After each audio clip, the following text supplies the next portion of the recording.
9টা 25-এ আমি লটারি করেছি। লটারিটা করি এই সিস্টেম,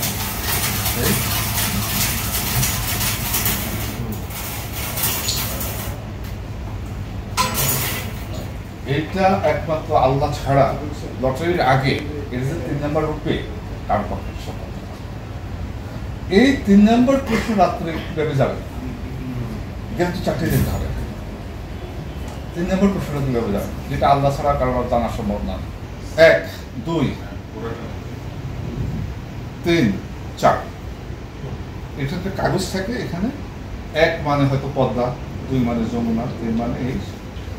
এটা আমরা অন্তত 30 থেকে 35 জন থাকি। নন ক্যারিয়ারের ক্ষেত্রে বাইরে কেউ থাকেন না। আমরা এই পরীক্ষার সময় আজম ছিল, ডক্টর উত্তম ছিলেন মেম্বার, আর কি ছিল, সচিব ছিল, প্রফেসর ফারুক সাহেব ছিল। এবং এটি আমি একটু ভুলে গিয়েছিলাম যে আমি গল্প করছিলাম যে ঠিক আছে আরো পরে করি। আসলে আমাদের টেস্ট করার জন্য একটু আগে করতে আমি মাথায় ছিল 9:30 ধরিয়ে দিল। ওরা আমাকে স্মরণ করে দিল স্যার 25 হয়ে গেছে, এখন করতে হবে, এটা টেস্ট করা যাবে না। 9টা 25-এ আমি লটারি করেছি। লটারিটা করি এই সিস্টেম,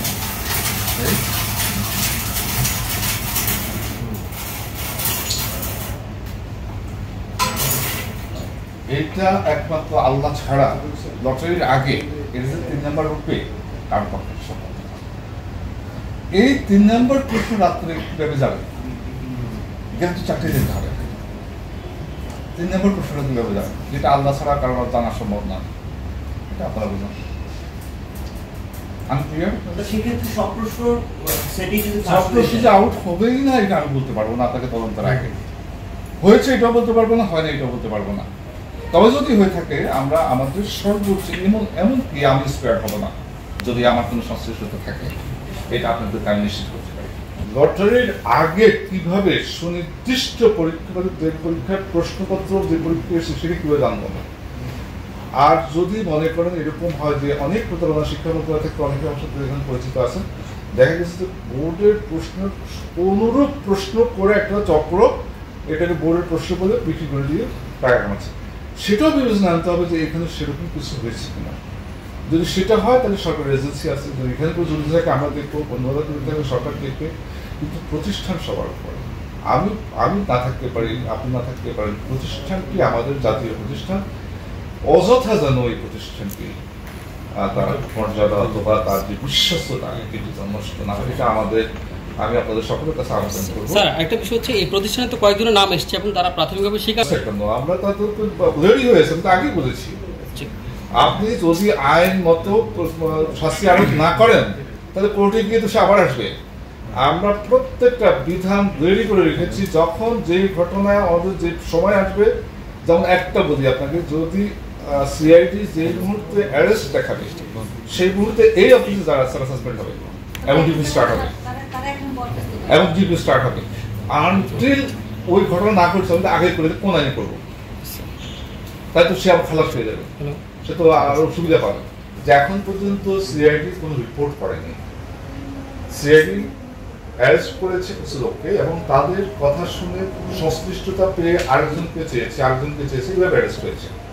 আমার কাছে যদি আমাকে বলা হয়েছে যে অমুক লোককে আমাদের দরকার, একটু আমাদের তার কাছ থেকে তার বক্তব্য শোনা দরকার এবং ভেরিফাই করা দরকার প্রকৃত ঘটনার জন্য, আপনি সাহায্য করেছেন। আর যেটা বলছেন আপনি নিশ্চয়ই ওই 1 ঘন্টা আগে প্রশ্ন পাওয়ার বিষয়ে বলছেন, সেটা আপনি আপনার ফোন দেন আমাকে, আমি আপনাকে দেখিয়ে দেবো। এখন ধরুন আগামীকাল পরীক্ষা, এই পরীক্ষার প্রশ্ন আমি 5 দিন আগে আপনার আপলোড করে দেবো, এখন এ সবার সামনে করে দেবো। এটা প্রমাণ করে না, দেন আপনি ফোন দেন, আপনি আমার 5 দিন আগের একটা পোস্ট আছে, ছবি আছে, একটা পোস্ট দেন, আমি এখন প্রমাণ করে দিচ্ছি।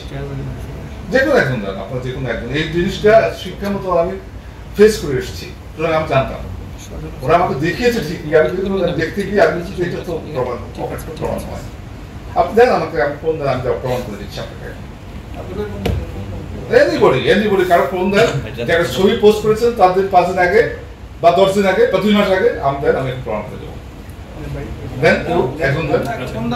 একটা ফোন দেন, এই ছবিটা তোলেন, আমি এটা 5 দিন আগে পোস্ট হয়েছিল দেখা দেবো। আপনি জানেন না, না হলে তো আপনার সন্দেহ থেকে যাবে। এই কথার অর্থ এই নয় যে যেই প্রতিবেদন এসছে এবং যে ইনকোয়ারি চলছে কাউকে রক্ষা করা আমাদের কোনো উদ্দেশ্য নেই, কিন্তু কোন একটি পরীক্ষা সম্পর্কে সিদ্ধান্ত নিতে হলে আমাকে চূড়ান্ত ইনকোয়ারির মাধ্যমে প্রমাণ হতে হবে যে এটি ফাঁস হয়েছে। তার আগে এটা দিলে তো অন্য অফিসার হয়ে যেতে পারে। 12 বছর আগে যে চাকরি পেয়েছেন, যদি সেটা এখন কোনো কিছু আসে, সেটা কি করতে হবে? একটা কোর্টে বা আদালতে বা আইনের পরামর্শ ছাড়া সম্ভব এটা বলা কারো পক্ষে, ইনস্ট্যান্ট বলা যাবে। আজকে রেলওয়েতে আপনাদের অফিসের সামনে যারা আন্দোলন করছেন, রেলওয়েতে ওনারা 10 জন, আমার সাথে 10 জন 8 জন এসেছিলেন এখানে। ওনাদের একটা দাবি হচ্ছে, তারা বারবার বলছিলেন যে তারা 5টি-7টি পরীক্ষায় ফর্ম তুলেছে, 3,000 3,500 টাকা খরচ করছে, কিন্তু সেখানে পরীক্ষা শুধু 200 মার্কের নৈর্ব্যক্তিক পরীক্ষার মাধ্যমে 5টা ডিপার্টমেন্ট যাচাই করেছে। এই প্রক্রিয়াটা তাদের কাছে সন্দেহজনক এবং তারা এটা আমি বুঝিয়ে বলেছি। এটা আপনাদের উপর জানা থাকলে ভালো হয়। আমাদের উপর প্রচুর পরীক্ষার চাপ এবং নন ক্যাডারের ক্ষেত্রে বিভিন্ন এমন হচ্ছে 120 রকমের পদ আছে কোন একটা ডিপার্টমেন্টে। 120 রকমের পদে পরীক্ষা নেওয়া পৃথক পৃথক প্রশ্নের ভিত্তিতে, সেটা আমরা কমিশনে বসে এটাকে সহজীকরণ করেছি। যে বাছাই পরীক্ষাটা আমরা ওইভাবে নিয়েছি যে কমন একটা প্রশ্ন করে সবাইকে প্রাথমিকভাবে কমিয়েছি। তারপরে আমরা তার বিষয়ে জ্ঞান পরীক্ষা করার জন্য, সেটা ভাইভাতে হোক বা অটোভাবে হোক, ভাইভাতে 2 জন এক্সপার্ট রেখেছি। তো সেখানে কারো ক্ষতি হওয়া বা লাভ হওয়ার কোনো সুযোগ না। ওদের দাবি হচ্ছে, এবং ওইটা কিন্তু 5টা পরীক্ষার জন্য প্রযোজ্য হয়। যদি পাশ করে থাকেন, 5টাই উনি পাশ করেছেন ধরে নেওয়া হবে। ওরা হয়তো বুঝতে হয়তো ওদের একটা ছোট্ট অভিযোগ, সেটা হচ্ছে যে তারা বলছেন যে পিএসসি নিয়ম অনুযায়ী প্রথমে প্রিলি, তারপরে রিটেন, তারপর ভাইভা হয়। সেই অনুযায়ী তারা শুধু আপনারা নাকি এরকম করছেন যে শুধু প্রিলি বা নৈর্ব্যক্তিক প্রশ্নের পরবর্তীতে ভাইভাতে চলে গেছেন, রিটেন পরীক্ষা নেওয়া হয়নি। কমিশনের কিছু এখতিয়ার আছে।